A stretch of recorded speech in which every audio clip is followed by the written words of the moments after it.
अभी मैं जय गुरुदेव जब बोला तो आप भी जय गुरुदेव बोले। जब मैंने कहा कि जय गुरुदेव नाम किसका, तो आपने कहा प्रभु का। यह प्रभु का ऐसा नाम है कि जो सबसे परे है सारे भूमंडल से।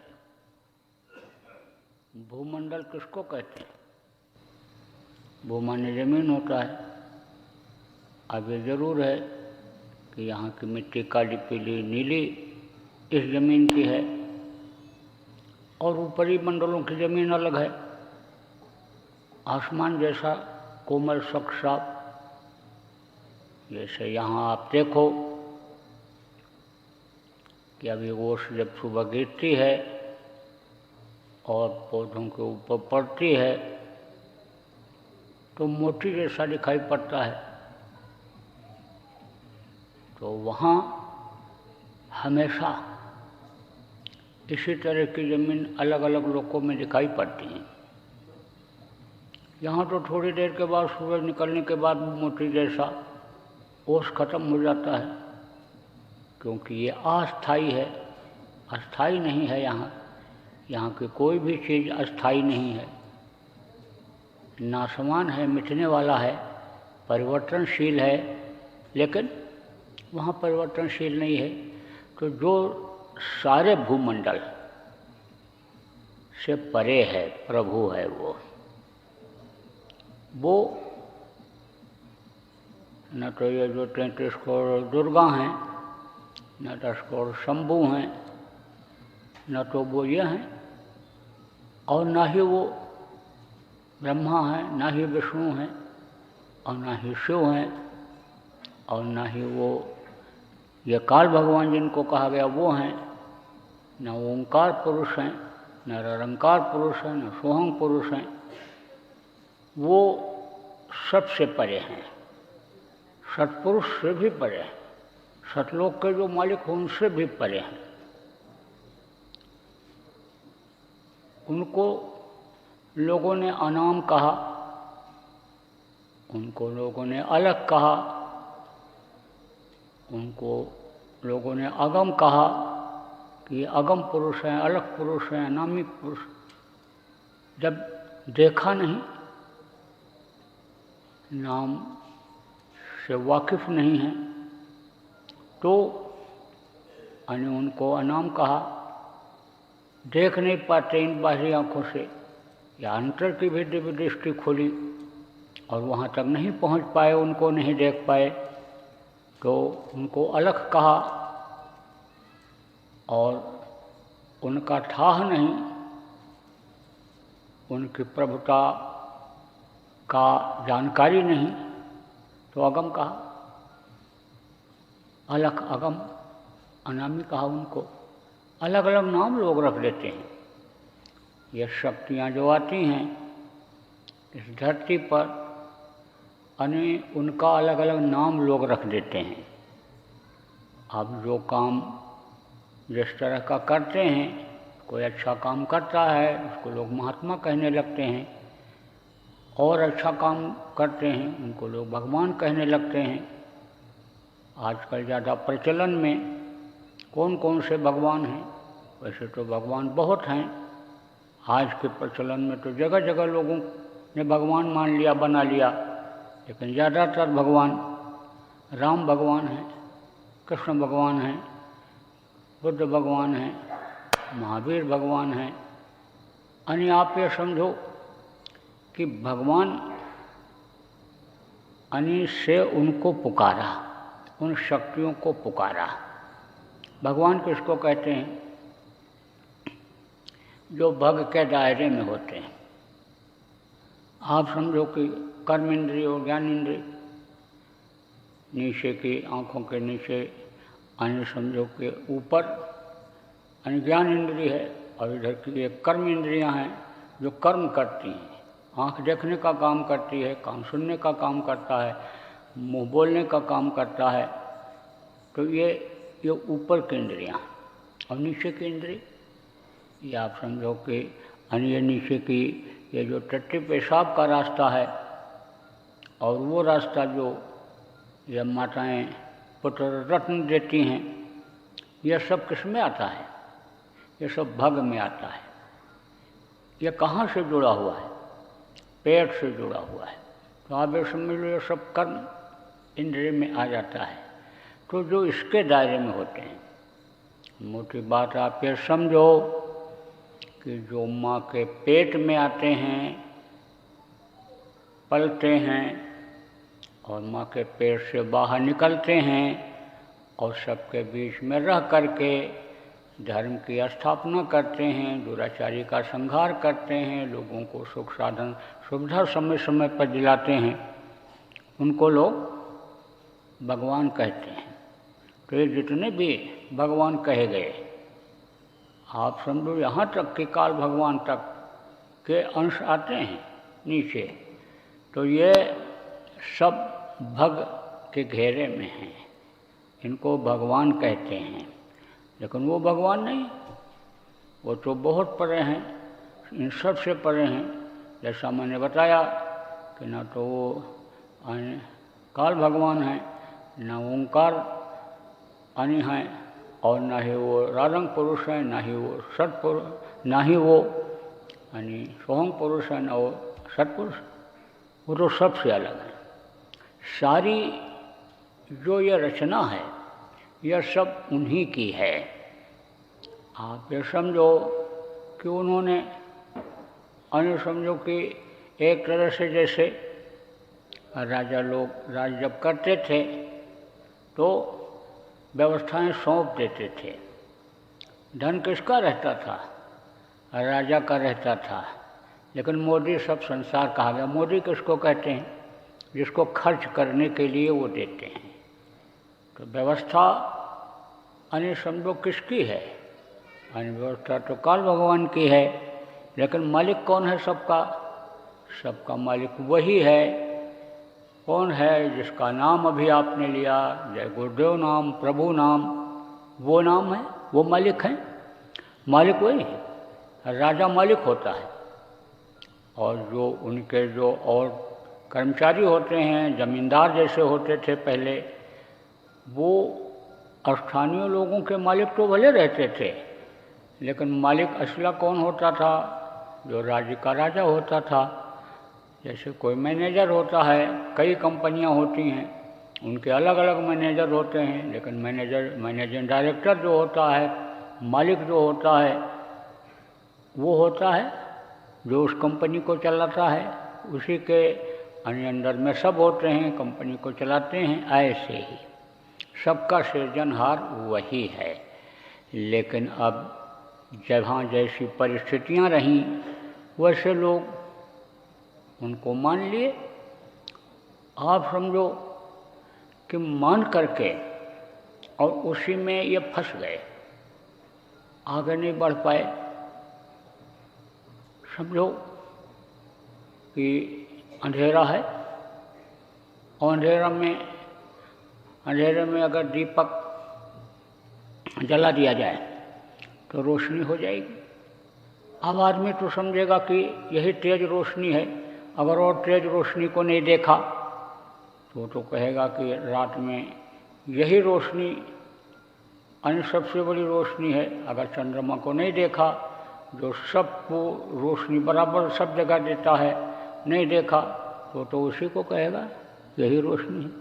कहा कि देखा जब ऋषि मुनियों ने, योगियों ने योग किया, साधना किया, चक्रों का भेदन किया और जीवात्मा पिंडी दसवां द्वार से निकली, यानी आप समझो आज्ञा चक्र से निकली, ऊपर गई तो ज्योति का दर्शन किया।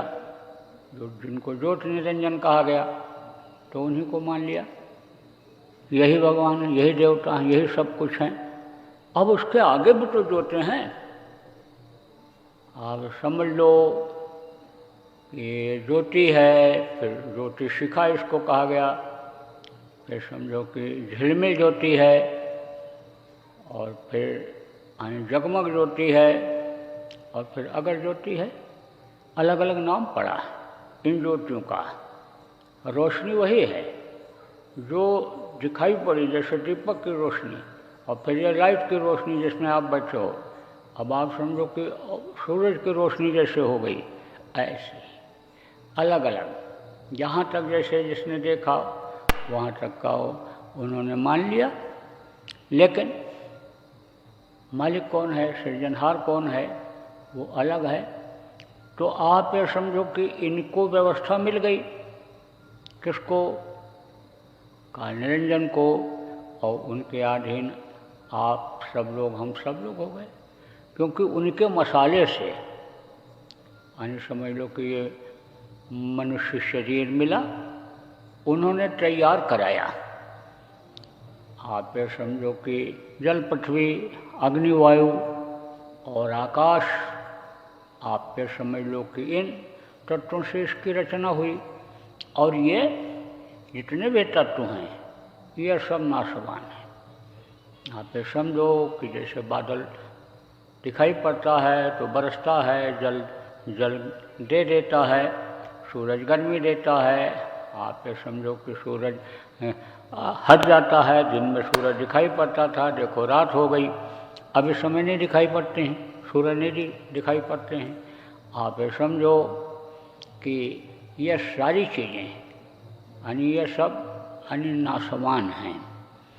और इन्हीं से, नाशवान चीज़ों से, जो ख़त्म होने वाली चीज़ है, परिवर्तन होने वाली चीज़ है, उन्हीं से यह मनुष्य शरीर मिला है। तो इसको तो अस्थाई कहा ही नहीं जा सकता है। इसको तो समझ लो कि कुछ समय के लिए ही आपको दिया गया है, इसको तो खाली करना ही पड़ेगा। जब बन करके ये माँ के पेट में निकलता है, मनुष्य शरीर जब मिलता है, बच्चा पैदा होता है, तो उस समय पर तो ये ताज़ा रहता है, खून ताज़ा रहता है, इसके मांस और ये सब हड्डी सब ये सब ताज़ा रहते हैं। तो मकान जैसे नया बनाते हो तो मजबूत रहता है, धीरे धीरे जर्जर होता जाता है। ऐसे ये किराए का मकान शरीर, ये बुढ़ापा आते आते ये जर्जर होने लगता है, कमज़ोर होने लगता है। आप ये समझो, इसीलिए यानी समझ लो कि सबको शरीर छोड़ना पड़ा। जितने भी लोग आए, भाग से जो पैदा हुए, भगवान भी कहलाए, आप अच्छा काम भी किया शरीर से लोगों के लिए, लेकिन सबको शरीर छोड़ना पड़ा। एक से वीर, एक से बलवान, बल विक्रम बेण दधीच गए, और पारथ गए जिन भारत थाना, गए दुर्योधन जंग जुरे जिन 64 कोष में छत्रोताना, बलि ऐसे बलवान गए जकरे कखरी 10 कंध लुकाना। और धरा का प्रमाण यही स्वामी, फरा सो जरा बरा सो बताना। जो आग देखो जलती है, जरूर बुझती है। आप ये समझो कि जो पेड़ फलता है झड़ता है, जो पेड़ है लगाया गया, बड़ा हुआ, फल देने लगा, लेकिन पुराना हो जाता है, फल कम हो जाता है उसका, और एक दिन वो गिर जाता है। तो जैसे मैंने बताया कि यहाँ की जितनी भी चीज़ें, ये सब नाशवान है, ये ख़त्म होने वाली चीज़ें हैं। तो शरीर भी ख़त्म होता है। अब ये ज़रूर है कि शरीर पाने का मतलब जो नहीं समझ पाते हैं, यही समझ में आता है कि खाओ पियो, मौज करो, मस्ती करो, गृहस्थी को बढ़ाओ, परिवार को बढ़ाओ, धन संपत्ति को बढ़ाओ, मान प्रतिष्ठा को बढ़ाओ। तो ये ऐसी चीज़ें हैं, यह सब माया के अंतर्गत आती हैं। और माया यहाँ है भी नहीं, यह है छाया माया की। तो छाया किसको कहते हैं? परछाई को कहते हैं। आप चलते हो, सूरज की रोशनी में आप चलते हो, चंद्रमा की रोशनी में आप चलते हो, तो परछाई बनती है। और परछाई किसी की नहीं होती है। परछाई से आज तक कोई काम ले पाया?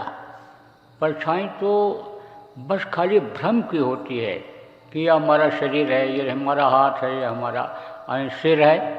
वो तो एक भ्रम और भूल होता है कि यह हमारी परछाई है। परछाई किसी की नहीं होती है। तो ये माया का देश है, माया के अंतर्गत ये सारी चीज़ें हैं, तो ये तो किसी की होती ही नहीं। अब जब किसी की नहीं हुई तो आप सोचो आपके प्रेमियों कैसे होगी ये तो माया यानी अपने में इनको समेट लेगी, अपने व्यवस्था के अंतर्गत इसको ले लेगी, और एक दिन आपको भी शरीर छोड़ना पड़ेगा। और शरीर जब ये छूटेगा तब लोग क्या कहेंगे? मृत्यु हो गई। कोई कहेगा शरीर छूट गया, कोई कहेगा मर गए, कोई कहेगा शांत हो गए, अब उठ नहीं सकते हैं, चैतन्यता नहीं रह गई, एकदम शांत हो गए, चुप हो गए, एकदम बोल नहीं सकते हैं, चल नहीं सकते हैं। तो एक दिन ऐसा होगा, अलग अलग, जैसे भगवान अलग अलग शक्तियों को लोगों ने नाम से पुकारा, ऐसे ही मृत्यु को भी अलग अलग भाषा में लोग बोलेंगे। अब आप देखो कि मृत्यु भी अलग अलग तरीके से होती है। कोई बीमारी में जाता है, कोई समय पूरा होने के बाद थोड़ी ही तकलीफ में जाता है, किसी को 6 महीने साल भर चारपाई पर ही पड़ा रह करके भोगना पड़ता है, और फिर शरीर छूटता है। लेकिन छूटता सबका है। अब ये जरूर है कि ऐसी भी क्रिया है कि जिससे तकलीफ न हो, और तकलीफ हो भी तो महसूस न हो। आप देखो, यहाँ आप बैठे हो और ठंडी है, आप आराम से बैठे हुए बातों को सुन रहे हो, और आप अभी महसूस करने लग जाओ कि ठंडी है, ध्यान उधर चला जाए तो ठंडी आपको महसूस होने लगेगी। आप कुछ लोग इसमें हो, आप कुछ लोग इस तरह के हो जो गर्म कपड़ा पहने हो, ओढ़े हुए भी बैठे हो, और कुछ ऐसे लोग हैं जो ओढ़े भी नहीं हैं और गर्म कपड़ा भी हल्का फुल्का पहने हुए हैं, तो महसूस नहीं हो रहा है। तो महसूस नहीं होता है। अब किनको नहीं महसूस होता है? जिनके संभाल करने वाले लोग होते हैं, जिनकी तकलीफ को हर लेने वाले होते हैं, उनको महसूस नहीं होता है।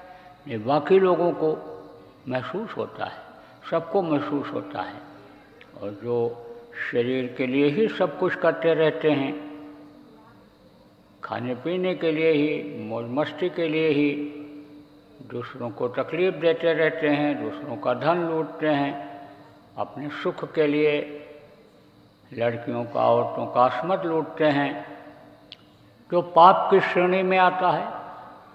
इस शरीर के सुख के लिए, मन को सुख देने के लिए शरीर से जो पाप करते रहते हैं, उनको बड़ी तकलीफ से शरीर को छोड़ना पड़ता है। आप ये समझो कि उनकी जो ये जीवात्मा है, ये खाली कराई जाती है। तो जब जीवात्मा खाली होती है तो कष्ट होता है, तकलीफ होती है। अब इसको कब खाली कराते हैं?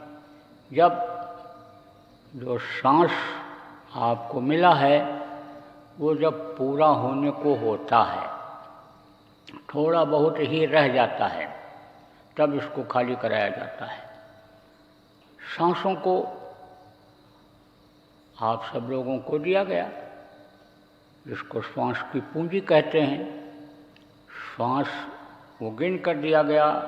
अब इसको जो जैसा खर्चा करता, कई बार बताया गया, बैठने पर कम खर्चा होता है, चलने पर ज़्यादा होता है, सोने पर और ज़्यादा होता है, भोग में इसको यानी बिताने पर और ज़्यादा होता है, लेकिन खर्चा तो सबका होता है।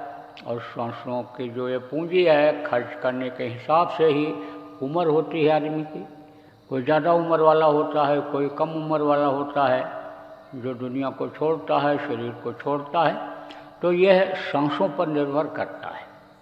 आप देखो, साधना में भी श्वास चलती है, सोने पर भी श्वास चलती है, गति उसकी कम हो जाती है, यानी चाल उसकी कम हो जाती है, लेकिन चलता है श्वास। साधकों का श्वास कहाँ चलता है? संस्कोष का श्वास यहाँ आ जाता है, यहाँ पर, यहाँ ये धुक ऐसे चलती रहती है। शरीर को श्वास मिलता रहता है, शरीर को शक्ति मिलती रहती है। जीवात्मा निकल भी जाती है तो भी उसको शक्ति मिलती रहती है, लेकिन जब श्वास की पूंजी खत्म हो जाती है